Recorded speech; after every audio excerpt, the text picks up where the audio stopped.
Hey everyone, and welcome to this edition of the Politically Incorrect Podcast. I'm Jim Williams, your host. Now, I got to say that I'm very excited about our guest today. He is a renowned speaker, author, and incredibly learned person on what's going on economically as well as socially around the world. He is Dr. Saib Qureshi, and the name of his book is The Broken Contract, Making Our Democracies Efficient, Representative, and Accountable. And it is a great read, highly recommend. And we welcome Dr. Qureshi to the show.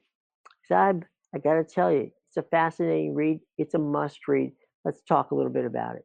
Sure. I think one of the points that we are overlooking is, yes, we do have people in the public sector who are meant to serve the citizen population and either do a poor job or in some cases a disastrous job, whether it's the police, whether it's firefighters, whether it's, all sorts of different employees at different levels of government.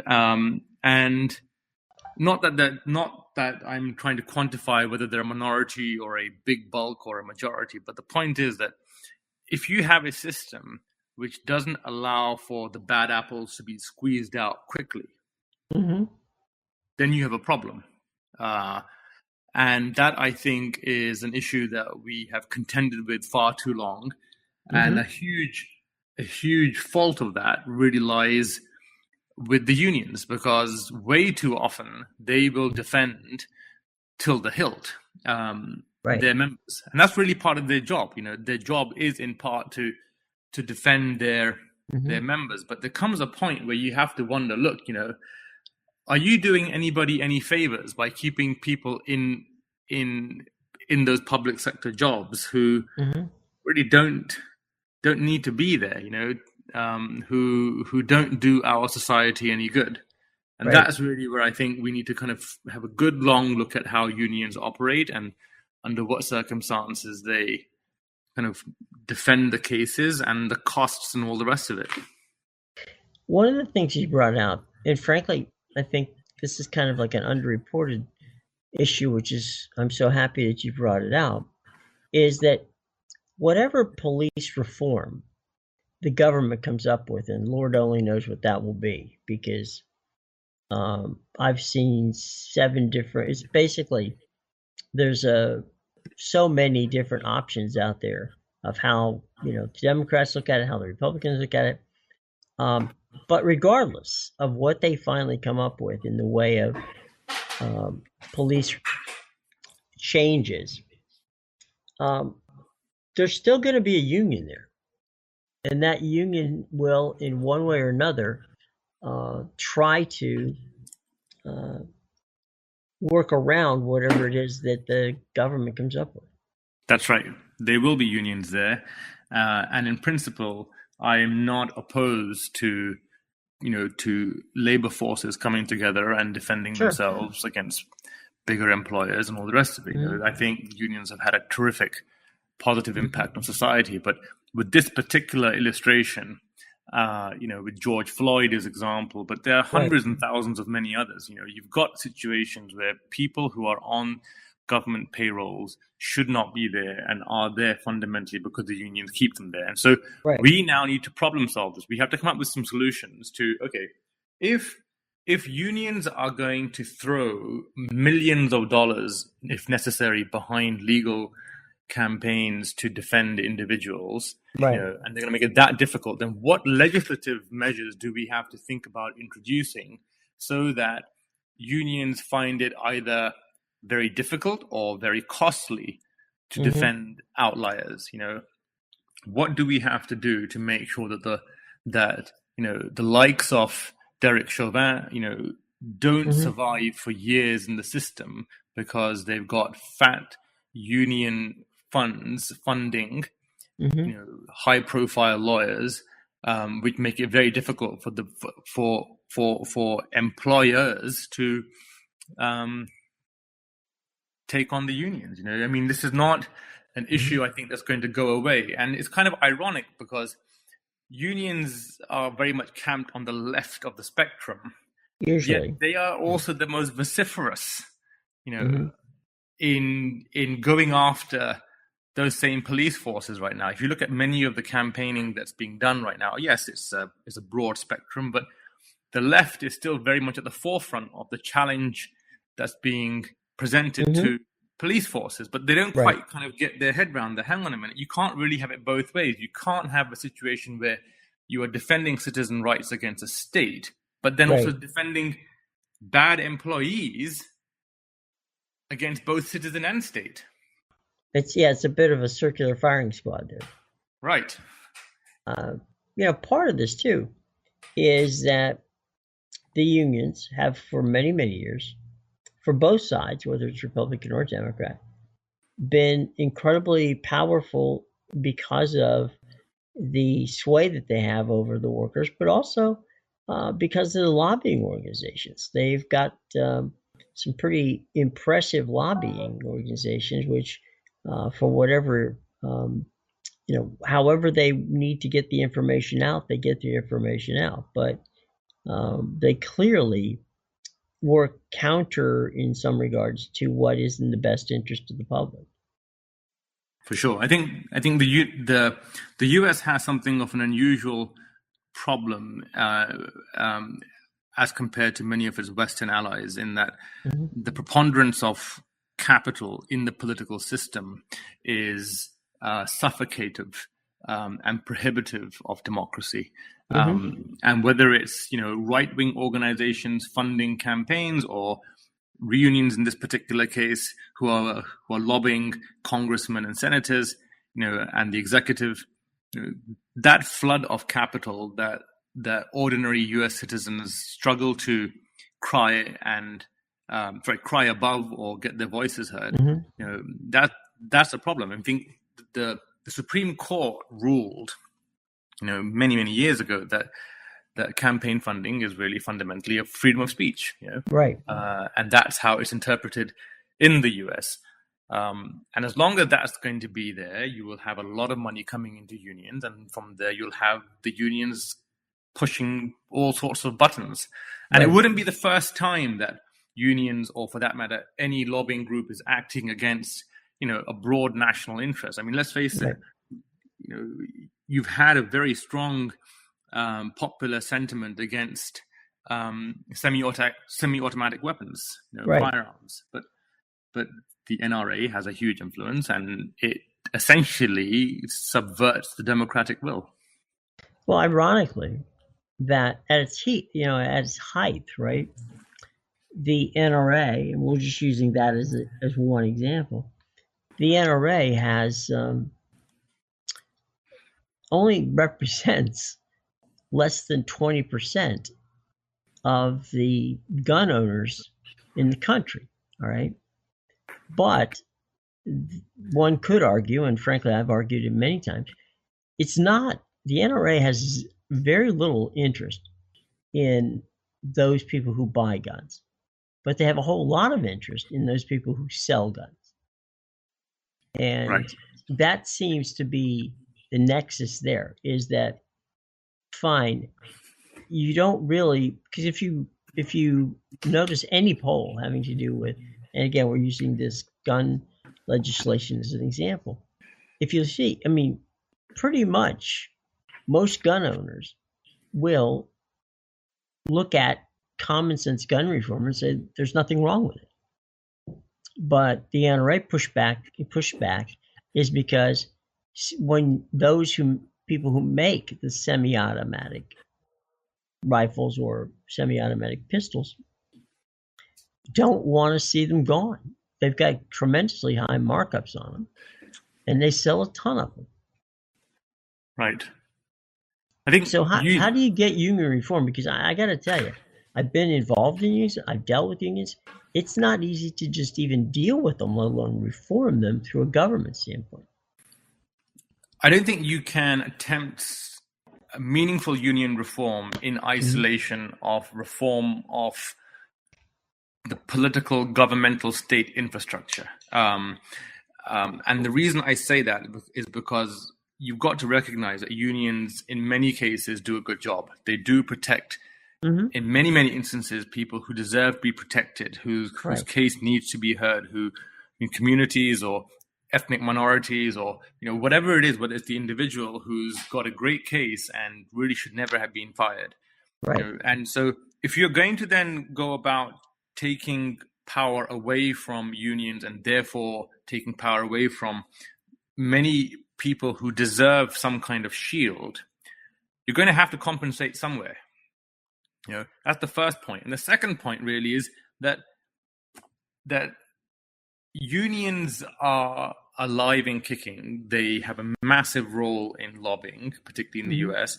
And as long as the funding is there into the political system, that is not, the power of unions isn't really going to change. I mean, they have money, they can lobby like the NRA, and I'm sure both the NRA and union members and organizers are kind of furious with my putting the two in the same camp. But as long as money in the political system is seen as a function of freedom of speech, or as a reflection of freedom of speech, then it really boils down to a political system that caters to wealth as opposed to a political system that caters for the people. Right. And I don't really, I can't see what constituency within the United States is going to come forward and say, we want a democracy which caters for people and which doesn't really cater for the money that's being thrown around in the system. Right. I can't see the Democrats doing that. I can't see the Republicans doing that.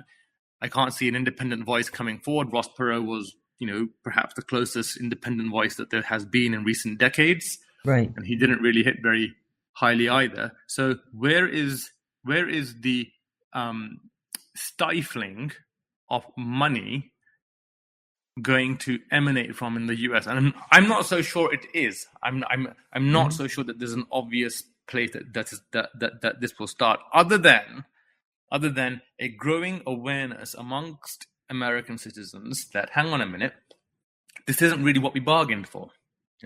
This whatever democracy we call it or don't call it doesn't really feel like what we bargained for. And I think with the massive rate of acceleration that's picked up courtesy of globalization and especially the internet and especially our handheld devices, movements can emerge within weeks. If you just look at the Black Lives Matter movement, it's gone from being somewhat marginal to being the political center.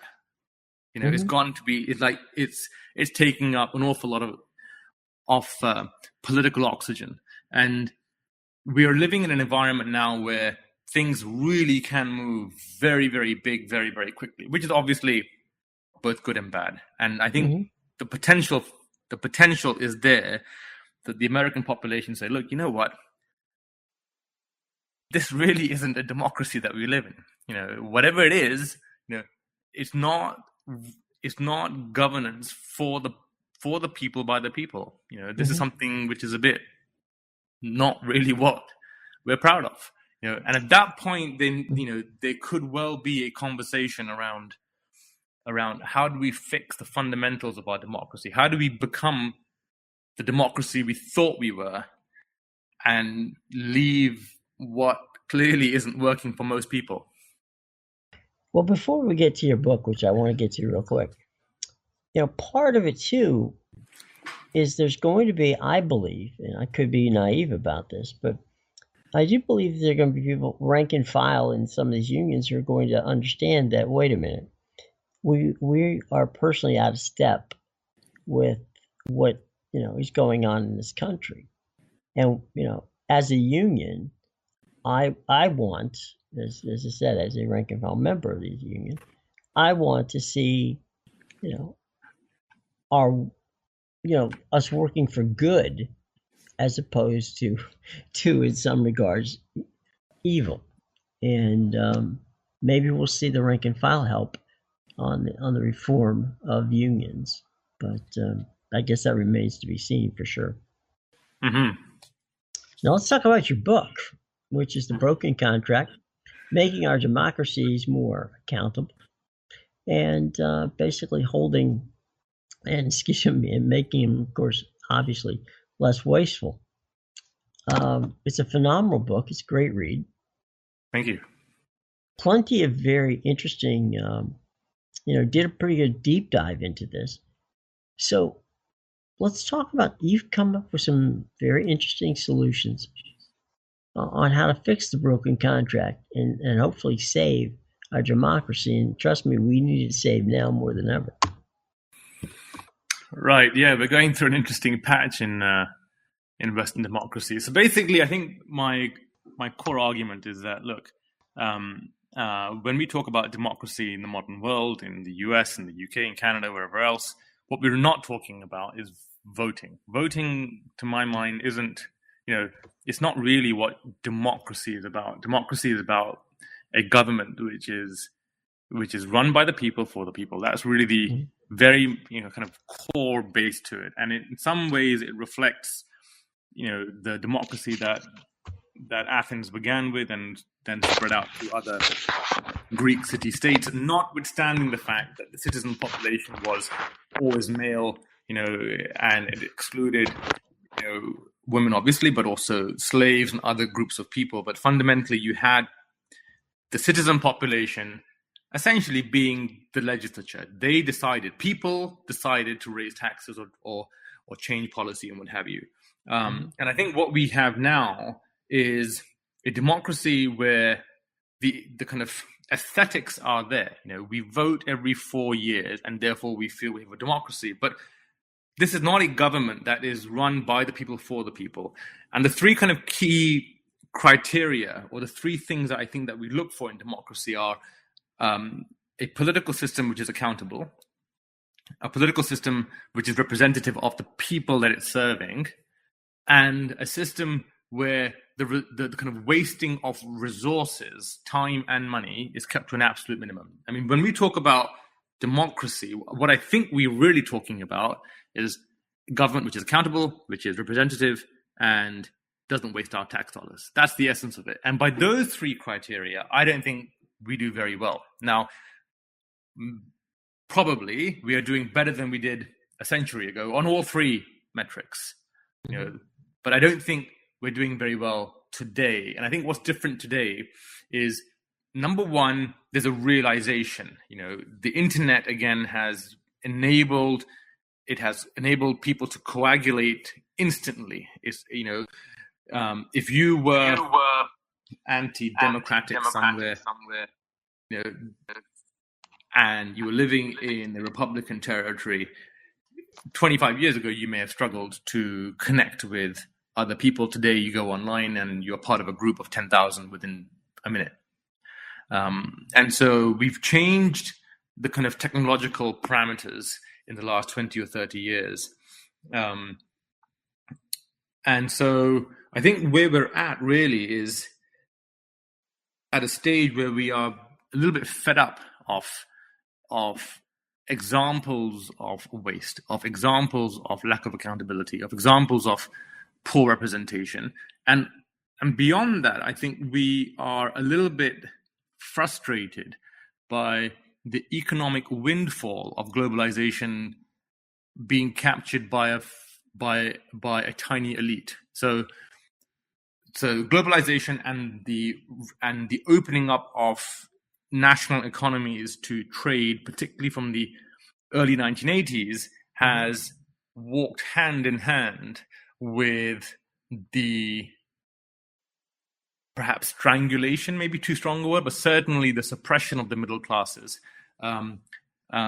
Income levels have not risen. I don't think strangulation is a bad word. Yeah. Because there is no middle class anymore in the United States. Right. It doesn't, so it's dying. Let's be honest.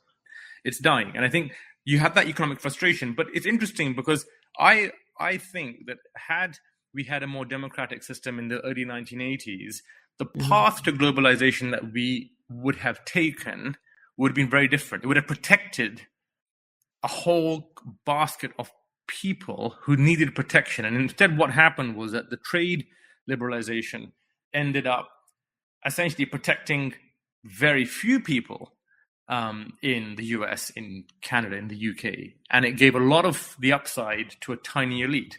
And I think the frustration, the economic frustration, is combining with this sense of, you know what, our political system is really not very good. And that's leading to a greater frustration with democracy. And I think what's really needed is the citizen has got to be put back into the center of democracy in a way that simply isn't the case right now. It's just not the case. I get the overwhelming impression that the citizen is simply a plaything for too many other political actors to throw about without really having much voice or say. And a great example, a great illustration of this is that, in the US right now, Americans think that some 30% of the budget goes to foreign aid. In reality, it's 1 or 2%, and a big chunk of that 1 or 2% is tied to foreign exports. And it's in some way political as well. So that tells us that we are so not involved in our democracy, in our government. We're so not involved. We're so oblivious. We're so removed from the spending of hundreds of billions of dollars of our taxes that we think foreign aid is 30% of our tax spending, but in actual fact, it's 1 or 2%. That doesn't make sense to me. How can it be that we have a democracy, but we have no idea where we are spending our taxes? Well, I mean, there isn't accountability. Right, there isn't. So if there's no accountability, then you're not going to find out where it's the old saying, follow the money, right? If you can't follow money if there's no trail. Well, it's not only that there's no trail, but the accountability, the kind of mechanism for accountability is incredibly superficial. So supposing you elect a senator or representative or a governor. So this person campaigns for 6 months, makes out a good 50, 60, 100 promises and commitments and sort of commitments, like pseudo commitments. Okay. I will, when I get into office, I will make a huge effort to reduce taxes by 2%. So it's like somewhere in between a promise and a kind of raising of expectations. And all of these are unrecorded, really. I mean, in the vast majority of cases, the press doesn't hound politicians like they hound the US presidential candidate. Most politicians only get a few journalists floating around them, and it's not recorded. They enter office, and then they either realize, or they kind of knew before, they don't have control over the state's resources. They don't make the decisions. They are part of a little minion group of other people that may or may not.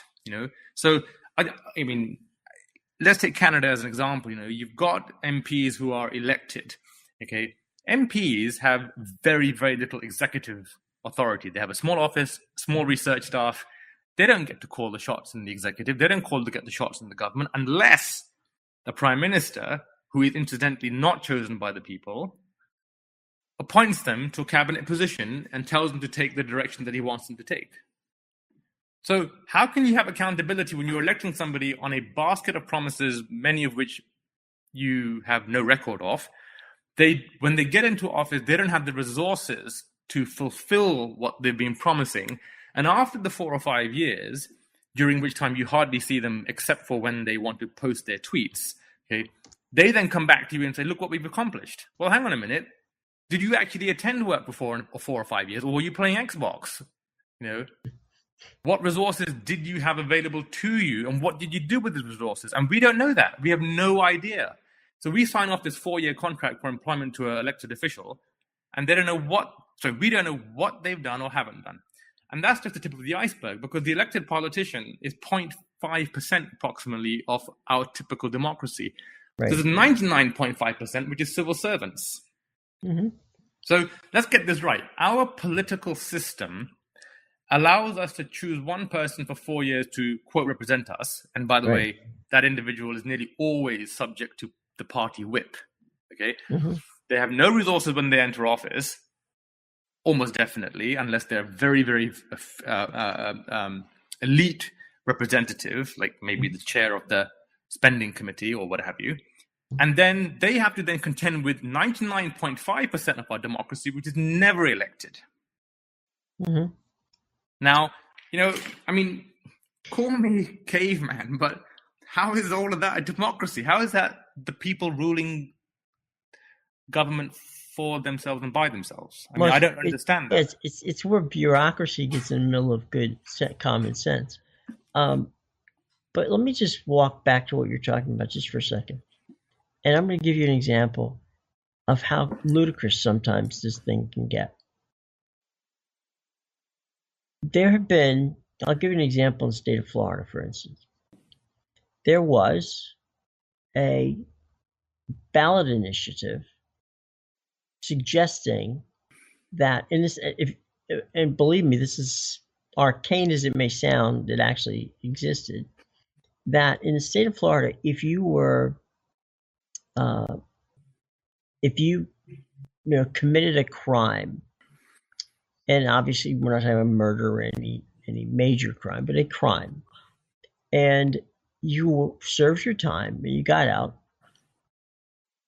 there had to be some sort of, before you could vote, you had to make restitution to whatever it was. So in other words, if you stole somebody's car, you would have to, until you made them whole again, you couldn't vote. Well, the people of the state of Florida thought that was ridiculous.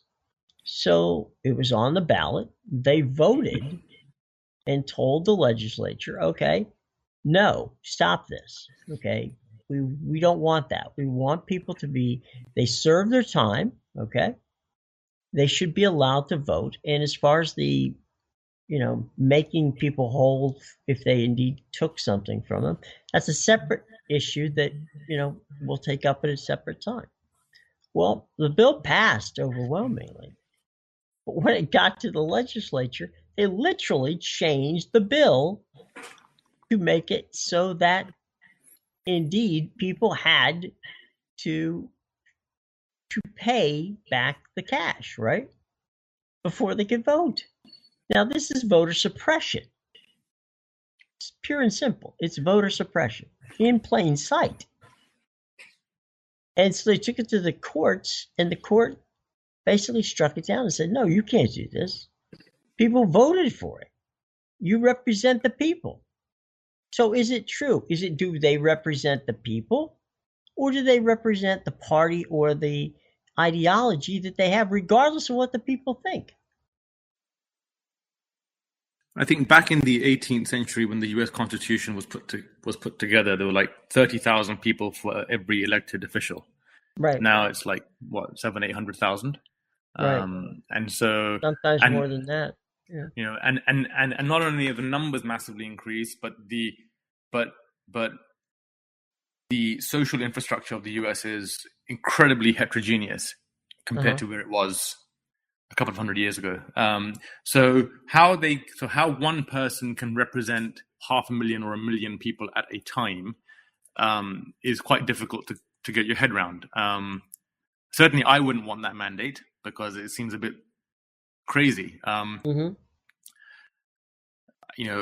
to the point about the legislature kicking the people's will out to touch, that's not the first time. And I don't think really, think legislatures feel that they have an obligation to understand what people want and to make that happen. Whether it's firearms control, whether it's in this particular case giving people who've been to prison the right to vote. You get this sense that the legislature kind of works for itself. Or should I say, actually, it kind of works for itself more often than it should do. True. Okay. So, yes, we all work for ourselves. You're in business for something, I'm in business for something. We all work for ourselves. But what are the checks and balances in place that prevent the legislature from doing what it shouldn't be doing? There aren't any. No. I mean, the other part of the equation is, let's go back in time a bit to the 1960s. Now, we'll stay with the George, the situation with what we've had here in the the protesting in the streets over George Floyd. In the 60s, when President Johnson was basically executing what he and the John F. Kennedy had put together in civil rights, with the voters' rights of 65 and 64, civil rights issues dealing with, passage of a very important legislation during that time. There were what we called statesmen in this country, people who voted for the right thing regardless of knowing that when they left, they were going to get crucified for this. Okay, when they went back home, this was not going to go well if you were a Southern person, a Southern senator or Southern legislator who passed this, and including, let's face it, Lyndon Johnson wasn't exactly the paragon of civil rights until he got into the vice presidency and began to, work with Martin Luther King and others to find it out. But fast forward to that, right now, there are not, and to coin a phrase based on the John F. Kennedy book, there's a reason why Profiles in Courage was a single volume. There is not much in the way of profiles in courage in our government these days, where people will make the hard decision. Well, hell, they will even sit down and try to make, to pass bills. I mean, right now, there's over 200 pieces of legislation sitting in the Senate that haven't even been taken to the floor because they don't want to do a vote where they might be on the record against what the people may or may not want. So right. To your point, we've elected a bunch of people who are not in any way, shape, or form serving the people. I think parallel to that, further from government for the people, by the people. I think parallel to, Jim, what you're saying is actually something that we need to begin to acknowledge, that we elect people because of their ability to be elected. Right.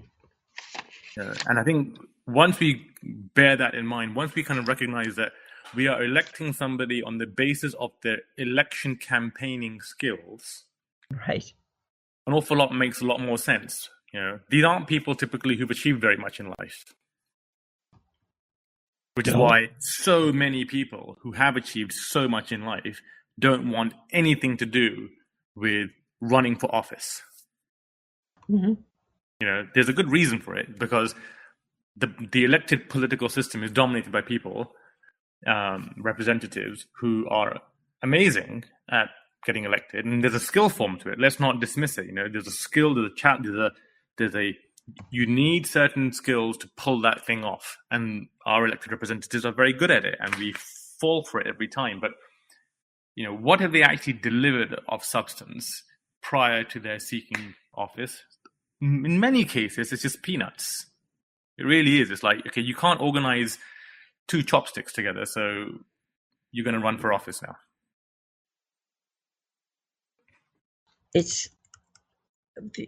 But I think you hit on something earlier, okay, which is really the point here in some regards. And that is, we talked about, campaign finance, which was struck down by the Supreme Court saying, as you said, it's freedom of speech. Well, as long as we have money that comes into the coffers that comes from dark cash, right? Which these super PACs, you have no idea who sponsored it. You have no idea where where this is coming from. So there you are, trying to do your best to figure this out. And oh, by the way, it's not ever going to happen. So, your guess is as good as mine as to how, until we get money out of politics, which if that's ever going to happen, we don't know. But until that happens, there's no way that we can ever get the kind of democracy that you and I are hoping to get. But given that incumbent representatives have a massive fundraising advantage, okay, over and above the fundraising abilities of challengers, Right. by definition, the representatives that we have do not want to curtail their competitive advantage. And this is really kind of crazy, because it's in the interest of the representative to make sure that the funding advantage that they have over any challenger remains. But us people, we are just fed up of it. We are literally fed up of being this kind of football being kicked around by different politicians. We don't want money to drown us out anymore. And I think the US has a lot to learn from Canada and other parts of the world where there are tight restrictions in place, for funding. And yes, there's freedom of speech, but the legal infrastructure just does not buy that freedom of speech allows you to fundamentally subvert your democracy. Whereas in the US, that freedom of speech exists and is protected enough to subvert the will of the people, to actually fundamentally drown them out in the political contest.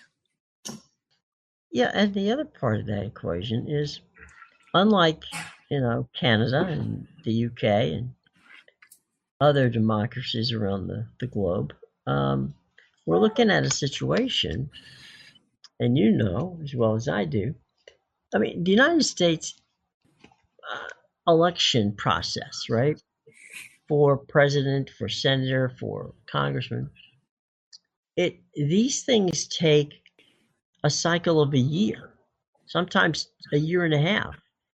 The amount of money it costs, if you want, you had mentioned, well, good people are staying away from, serving in the, or attempting to serve as politicians, because it's just, in some regards, not worth it. You guys in Canada and around the country and around the world, these elections don't last. Campaigns don't last a year. I mean, you can burn through $100 million running for the presidency of the United States before you ever get to even close to a nomination. I mean, the 5 biggest donors to each of Donald Trump and Hillary Clinton's campaigns in the 2016 election, if you put those 5 together, 5 plus 5 on each side, that is, right, they contributed $187 million to the 2 campaigns. And you've really got to wonder what kind of person puts an average of $19 million into somebody else's political campaign. Is it really for God and country? Well, we can trace it back to a number of different, people who play kingmaker, if you will. And to them, it's about keeping their agenda at the top of the ticket, right? They want their stuff taken care of, regardless of whether it makes any sense or not. So, it's I don't know if we're going to be able to solve it today, but we're doing our best. Let's do a little wrap here so that you can sell some books, okay? Let's talk about the book again. It's The Broken Contract. It's been a lot of fun talking to Skype, and I got to tell you, tell people where they can find the book. Tell people, how we can follow you on social media so that we can let's get some books sold. Right, yeah. So my social media platform, I have a website, a blog, Dr. SQ. So DRS for sugar, Q for queen, drsq.com. The book comes out in a month from now. Well, the pre-sale start a month from now. But I think the best way to kind of keep in touch with what I'm writing, what I'm kind of and the book itself would be drsq.com, and all the updates will be available there. So there you go. Special thanks to our guest today, Dr. Saib Qureshi. Check out his book. All the information is in our show box below. We will be back with more of the Politically Incorrect podcast right after these messages. At BMW, we know leaving the road wasn't easy, but anticipating our return taught us to appreciate every drive. The exhilaration of the ultimate adventure. Moments spent with your favorite co-pilots. And the freedom to explore just because. Our time to rejoin the road is finally here.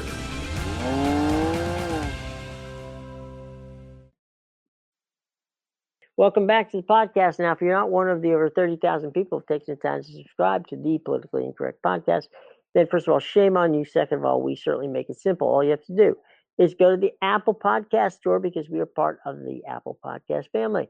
Same thing goes for Google Podcasts, as well as Spreaker, Stitcher, Spotify, TuneIn, iHeart, and YouTube, to name a few. Now, for some reason you can't find it. It's not a problem. Pull out the old Google machine, type in the Politically Incorrect podcast with Jim Williams, and hit the favorite button or subscribe button every week. You'll get a brand new edition of the podcast sent directly to your phone, your tablet, or hopefully to both. Okay, so make us part of your podcast rotation. I think that you will certainly not be sorry. Well, got to say, folks, it's been a lot of fun. Hope that you enjoyed our conversation with Dr. Qureshi. By all means, check out his book. All the information is in our show box below. And we will see you next week. Stay healthy, stay happy, and by all means, be safe. Until then, I'm Jim Williams for the entire team at the Politically Incorrect podcast saying, see you later.